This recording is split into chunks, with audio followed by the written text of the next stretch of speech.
வந்துறோம். இங்க இருந்து ஸ்ட்ரைட்டா குற்றாலம் போறோம். தண்ணி வருதுன்னு மகன் சொன்னாலே 2 நாளைக்கு முன்னாடி சொல்லிட்டேன். சரி இன்னும் வர்றாங்க, உங்க அத்தைய வர்றாங்க. அப்படியா? அவங்களே கூட்டிட்டு போறோம். சரி என்ன மாப்ள? வண்டி 8 பேர் தான் போக முடியும் வண்டியில. 8 அள்ளி போடு போவா மாப்ள. சரி சீட்டை மடக்கி விட்டு படுத்துக்கிட்டு போயிடுவோம். அப்படியே சரி ஏன் மாப்ள மாதிரி யோசிக்கிறீங்க? சரி வாங்க. வாங்க சாப்பிடுங்க, வாங்க. டீ நான் வரேன். டிக்கியா ஓபன் பண்றோம். என்ன நேக்கா ஏதோ வாங்க ஊருக்கு போய் ரெஸ்ட் எடுத்துட்டு போவோம்னு கூட்டி வந்தேன். இங்க வந்து டிரைவர் வேலை பாக்குற மாதிரி வாங்க வண்டி எடுக்க போவோம்ன்றாங்க.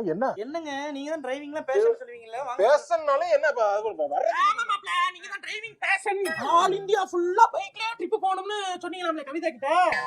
பைக்லயே போக முடிஞ்சவரால கார் ஓட்ட முடியாமையா போயிரு. அதான் நாங்க சொன்னோம். சும்மா வாங்கல பொலேரோ கார் வாங்க வச்சோம். இந்த மாதிரி யூஸ் பண்றீங்க. we live young, we live free. வாடி போவா. பொலேரோ வரீங்களா? நான் வண்டி வேற ஓட்டணுமா? இப்ப தூக்கம் டயர்டா இருக்கு எனக்கு. அப்படினா இவனை ஓட்ட விடுவோமா? இல்ல நல்லா ஓட்டுவா மாப்ள. நானே ஓட்றேன். இவன் ஓட்டுவேன். நான் ஓட்டறேன். போங்க நீங்க போங்க. நல்லா ஓட்டுவா. உங்க வண்டி ஓபன் பண்ணல. போடா